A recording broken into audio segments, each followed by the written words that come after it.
Okay, Representative Marquez, you're now in a re-election bid. First, give the voters some background on who you are, how long you've been in the legislature, that kind of stuff. I'm a local El Pasoan, went to high schools here, went away to school in the late 90s now, and came back in 2000, worked with nonprofits for much of my early 20s, met some great people, was able to engage a little bit with government, and then decided to run for office in 2007. I ran against Mr. Paul Moreno, who was a longtime standing rep. He was there for 40 years, and I won in the primary in 2008. My platform at the time was, re-energizing this position, being committed to the issues in the district, making sure that El Paso had an active delegation member on the behalf of 77 in Austin, and that continues today. 4 years later, I have the same commitment, the same energy, the same grounding in what the issues are, not only in District 77, but in El Paso, and I still remain committed, and that's why I'm running for re-election. Let's talk about your first session. Yes. What was it like going as a freshman into the state legislature for Texas? It was a very different experience. Certainly our delegation had a lot of work to do. The House was split pretty much 76-74 with Republicans and Democrats.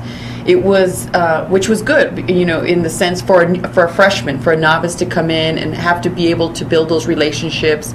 The response from my colleagues was overwhelming. They were very supportive. We were able to pass some great legislation. One piece of legislation that I'm particularly proud of, that's historic in nature because it's been in the works for 20 years, is the Colonias. And I worked on those issues with Senator Shapley. And we were able to pass some type of ordinance making for counties, specifically for the health and safety of those living in unincorporated areas. Not only did it affect El Paso and the border region, but you saw counties from across the state of Texas adopt this ordinance making authority. That's huge. That's huge for El Paso to lead the way on statewide legislation, and to be a part of that in the House was a tremendous privilege and opportunity. Now, you don't represent any areas that, or any part of El Paso that has colonias in it, but talk about what that impact has been for those communities. Absolutely. That's been the criticism, is that, well, that has nothing to do with our district. Well, this is how it does.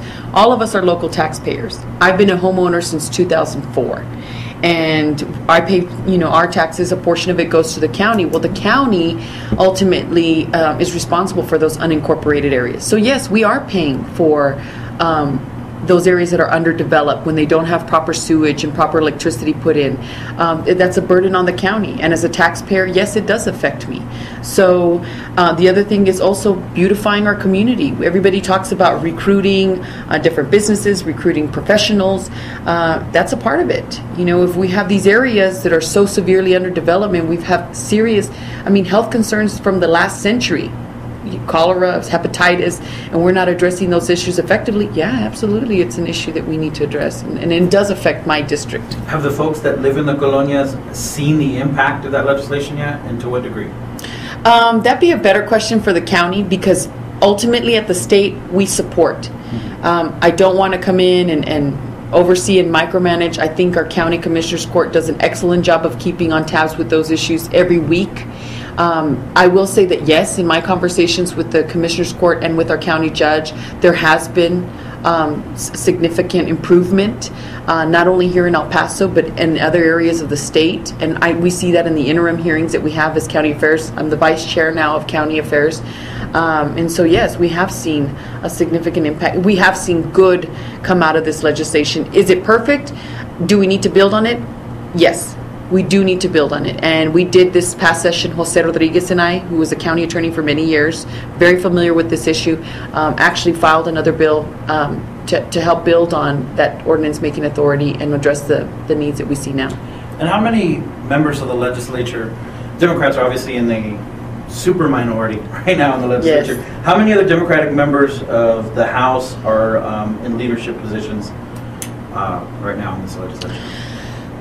Probably a handful. Probably the ones that come to mind probably are of course my chairman, Garnett Coleman from Houston, from Harris County. He's the chair of County Affairs. Richard Raymond chair of Health and Human Services. But other than that, I mean, I'm sure there's a few other Democratic. I was served under Democrat and Corrections, and that's a committee that not many people want to talk about, but that is extremely important to the state. It's probably not as sexy as education, higher ed, those other types of things, but it's a vital part of what we do at the state. It's a huge line item in our budget about how much we put into substance abuse programs, corrections, incarcerated individuals.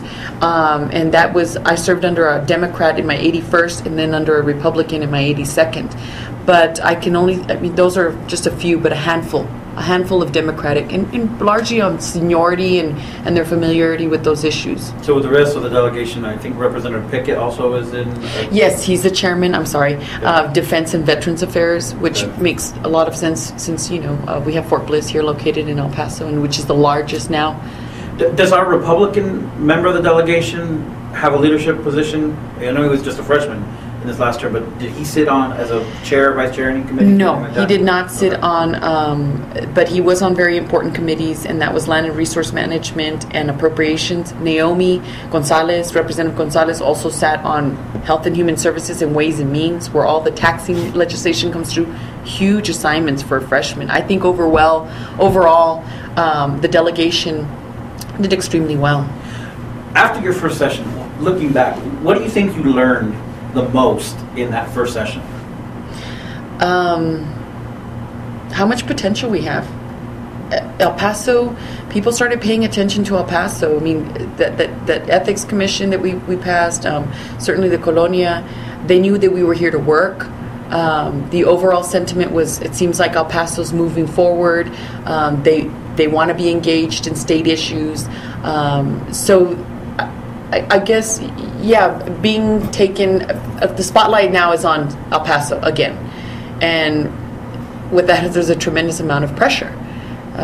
Yes, we came in, I took out a 40-year incumbent. What does that mean? I think people were very, very curious as to what that meant now for El Paso, but we hit the ground running. We had some very successful opportunities within this session. We had some great opportunities in this last session. I've continued to build great relationships with our local leaders, which is imperative. A lot of people say, oh, that's not important. Absolutely it is. We cannot, we have to entrust a lot of what we do at the state to our local elected officials. And so communication is key, and that's why there was a frustration in this last session about the no cuts approach. That's disingenuous.